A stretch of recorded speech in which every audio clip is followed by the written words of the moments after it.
China held its Victory Day parade in Beijing, marking the end of World War II, and they unveiled a ton of new military hardware. They rolled out, literally because this was a parade and even aircraft were on trailers, laser weapons, stealth jets, nuclear missiles, a submarine drone, and lots of other interesting systems. We picked out 5 of the most notable weapons, and we're just gonna get going. Welcome back to Task and Purpose. I'm Kyle, let's go.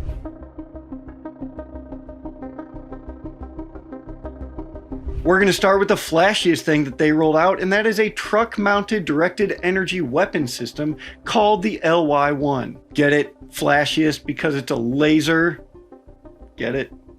Whatever. Anyways, this thing is massive. According to Chinese state media, LY-1 is designed for air and missile defense and could eventually be used aboard warships. The US equivalent might be the Helios, which is a 60 to 100 kilowatt laser now being tested on Arleigh Burke-class destroyers. For ground-based systems though, the closest US counterpart is probably the DEM SHORAD, which is a 50 kilowatt laser mounted on a Stryker vehicle intended for, as the name implies, short-range air defense. But first, let's talk about Odoo, because running a business is hard enough. You shouldn't need 5 different platforms just to keep things moving. Odoo brings it all into one place. Your website, your inventory, your sales tools, all fully integrated and connected. Need a website? Pick a theme, drag and drop what you need, and you're up and running like that. Odoo's built-in AI even helps write your product descriptions and summaries so you don't waste your time sitting there staring at a blank screen. Behind the scenes, inventory is just as simple. You can see what's in stock,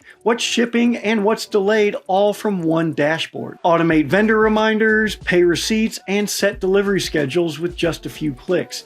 It even syncs automatically with your e-commerce and sales apps. With Odoo, everything works together so you can spend less time managing tools and more time growing your business. Start today at odoo.com. That's ODOO.com. Your first app is free, and we would like to thank Odoo for sponsoring this episode. China has not released specs on LY-1 and probably won't, and like most of these new wonder weapons, there is always a chance they don't work, and that could be on purpose. The LY-1 size and vehicle footprint does suggest pretty significant onboard power and cooling, which could mean higher output, possibly more than 100 kilowatts. That would put it in the same range as Helios, and by contrast, China's earlier Silent Hunter laser, which was designed to take out small drones and operated between 30 and 100 kilowatts. To kind of put the kilowatt thing into perspective, DARPA tests and others have shown that to penetrate armor of any significant level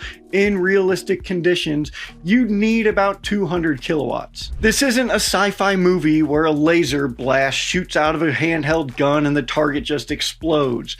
Real lasers need time on target to do damage. Increasing the power by upping the kilowatts reduces the time needed on target, allowing more time to hit more targets, but increases the power requirements, meaning less time that it can be in the field, which is why we see these systems mostly on larger ships and big trailers. There's speculation that LY-1 may be part of a broader PLA focus on counter-drone, ISR blinding, and close-in defense. Similar to how the US Navy is experimenting with lasers to defeat swarms of UAVs, China could be aiming for area denial without the logistics burden of traditional interceptors. It's also worth noting here that past reports have linked Chinese lasers to anti-satellite applications, including ground-based systems for dazzling low-orbit US surveillance platforms. These dazzlers, which are also found on systems like the Helios, can also blind optical sensors used by missiles to identify and hit their targets. If LY-1 or a naval variant can target satellites or optical payloads, that introduces a space domain factor to its utility. We don't know if LY-1 has been tested in the field or if it's even operational, but that's not really the point.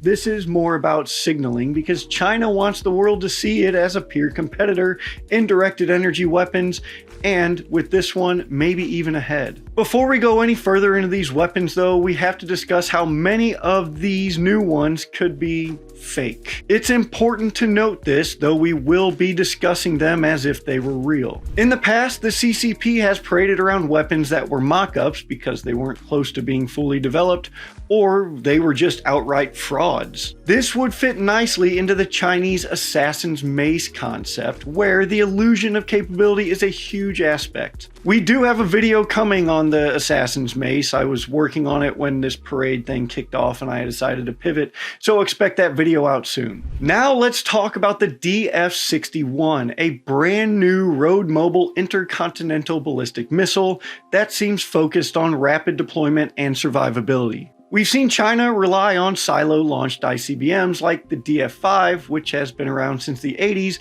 but still had a new version unveiled at the parade, the DF-5C, and more recently the DF-41. But the DF-61 appears to be a lighter, more modern design. This was also the first time that China has publicly displayed all three legs of its nuclear triad, which are ground, sea, and air. That included road mobile ICBMs like the DF-61, a submarine launch missile like the JL-3 deployed in 2023 but it was first shown in this parade, and what appears to be a new air-launched ballistic missile dubbed the JL-1. That's a rare move. For decades, China maintained mostly a relatively minimal nuclear force focused on second strike deterrence, but this looks like part of a broader shift. Analysts and US officials have noted that China is rapidly expanding and diversifying its nuclear arsenal. They're developing more mobile ICBMs, submarine-launched missiles, and now air-launched ballistic systems. The goal appears to be a nuclear force that can not only survive a first strike, but respond from multiple domains, which makes it harder for anyone to really counter. The DF-61 also appears to ride on a more compact transporter erector launcher, or a TEL, than the massive 8-axle systems used for the DF-41. The US still has more deployed warheads, and the Minuteman III force is backed by advanced early warning satellites. And don't forget the Golden Dome system that will be active in no time and for only $175 billion. But road mobile missiles like the DF-61 complicate targeting. Unless they're constantly tracked by space-based infrared sensors or airborne assets, they can disappear. That undermines the effectiveness of US counter-force strikes. These road mobile systems also sidestep arms control. Systems like the DF-61 aren't covered by New START or other agreements because China is not a part of them. So the more road mobile systems they produce, the harder it becomes to verify anything. Next up is the AJX TAC-002, an unmanned underwater vehicle, or a UUV, that looks like a cross between a torpedo and a mini-sub. It was one of the most eye-catching things in the parade at about an estimated 20 meters long, or about 65 feet, and only about 5 feet in diameter, making it a very long, smooth, hard, and slender object. We don't know its payload or sensors, but generally these types of weapons are used for intelligence, surveillance, and reconnaissance, mine warfare, or even loitering attack missions. There's even speculation that it could be used for tapping undersea fiber optic cables, conducting seabed mapping, or operating as a decoy platform for confusing sonar arrays. The fact that China included it in the parade suggests that they want to publicly signal progress on unmanned undersea capabilities. A lot of countries show off drone boats these days. You've got Ukraine, North Korea, Taiwan, which we just talked about, go watch that video, and the US included. But putting an underwater drone front and center in a national military parade is a way of saying that this just isn't another R&D program.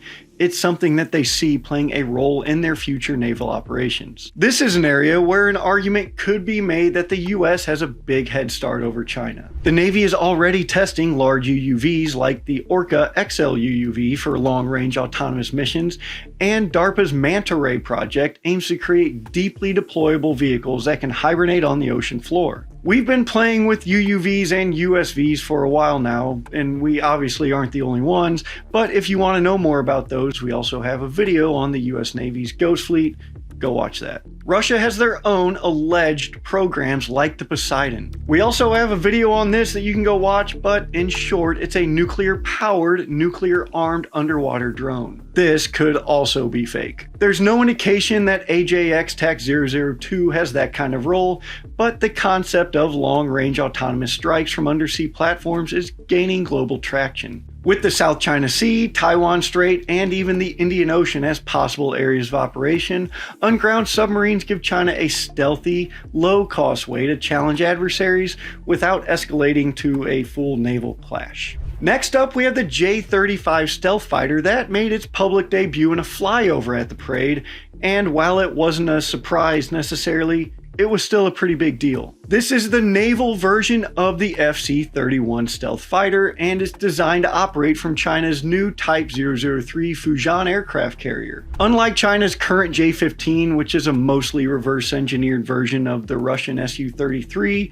the J-35 is a clean sheet design. It has twin engines, internal weapons bays, and stealthiness that looks a lot like an F-35 for some reason. Speaking of being similar to the F-35, the J-35 is estimated to be about 17 meters or 55 feet long, compared to the F-35 at about 16 meters. The wingspan is estimated to be about 11.5 meters or about 38 feet. The F-35C's wingspan is 13 meters. Now, after getting that jab in, I'll admit it isn't really fair to say that they're copying the F-35. While there is absolutely zero doubt that Chinese hackers have stolen IP related to the F-35 and other aircraft, as far as aircraft design goes, certain things just work better, so obviously they're going to pop up in designs. It's kind of like boats, where certain hull designs just work better for certain tasks, and besides some small differences, many are just similar in design. But it is funny that they seem really fond of mimicking our numbering for many of their aircraft, like the J-15, the J-35. Anyway, the aircraft appears to include an electro-optical targeting system under the nose similar in form to the EOTS on the F-35s. It also seems to have a dorsal satellite communication dome, implying that networked operations are a priority. The real question is sensors and software. The F-35's greatest advantage is its sensor fusion and data sharing, not just its stealth. According to Chinese state media, they have achieved multi-aircraft coordination, potentially implying they've networked their aircraft to share information, much like the F-35 does with fourth-generation aircraft for the US and others who operate it. If China can achieve even partial parity in those areas, it becomes even more of a threat to US carrier groups. There are also rumors that the J-35 may eventually be offered for export, possibly to nations like Pakistan or Iran. That would make it China's F-35 in more ways than just capabilities, but it would give them a stealthy, carrier-capable platform that also supports diplomatic influence. If China can get the J-35 flying from carriers in the next few years, and if it can mass-produce them, it could become a credible blue water threat. Even if it ends up not being a perfect match for the F-35, a whole wing of J-35s on a Chinese carrier is a major escalation in regional air power. Finally, let's talk missiles, specifically hypersonic and long-range anti-ship systems. The YJ-17 and DF-26D were both featured in the parade. The DF-26 is a 9-meter or about 30-foot long dual-capable missile designed to hit both land and sea targets. They can allegedly reach ranges of about 4,000 kilometers or about 2,500 miles. The D variant is thought to be optimized for hitting moving ships, and China calls it a carrier killer. Is it though? I mean, it might be, but terminal guidance against a moving target at that range is incredibly hard. But even if the hit probability isn't great, the threat of a bunch of them coming at once can force US carriers to operate farther away, and that's the point. The YJ-17 is more mysterious. It appears to be a next-generation cruise missile, potentially hypersonic with the speed around Mach 8. Some analysts think it's the successor to the YJ-12, which already worried US Navy planners because of its speed and sea-skimming trajectory. With a range of around 1,200 kilometers or about 750 miles, the YJ-17 will cause some worry as well. One big unknown, though, is the kill chain. To hit a moving carrier with a ballistic missile, you need persistent tracking,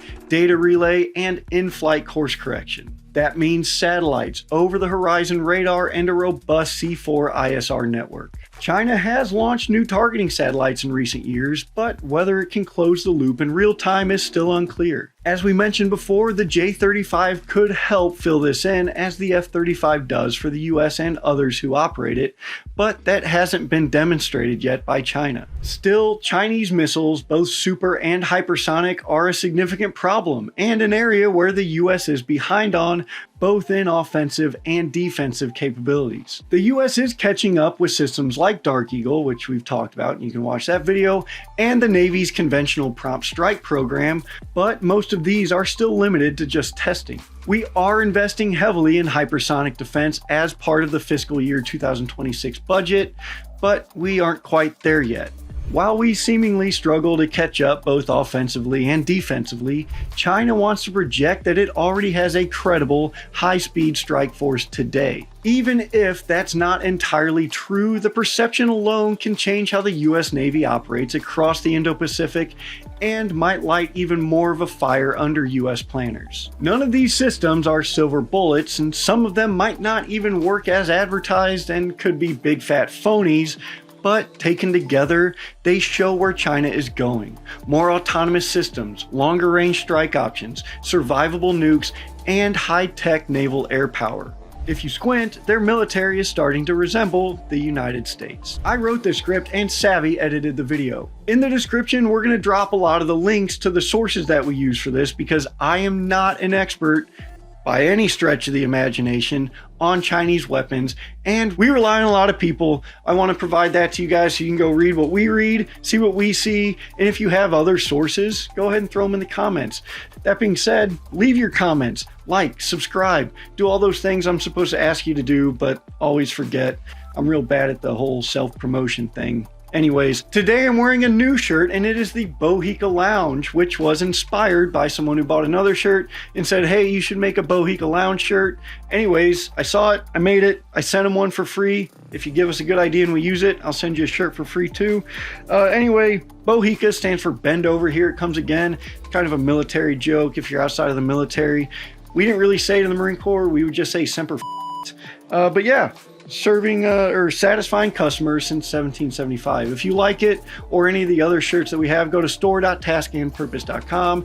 Use code ACTUALLYWATCH to get 10% off. Go ahead, leave your comments, thoughts, ideas, like, subscribe, share it. I don't know. We really appreciate all the support. I'm going to shut up. My name's Kyle, your friendly ginger producer man. You are all dismissed, and I will see you next time.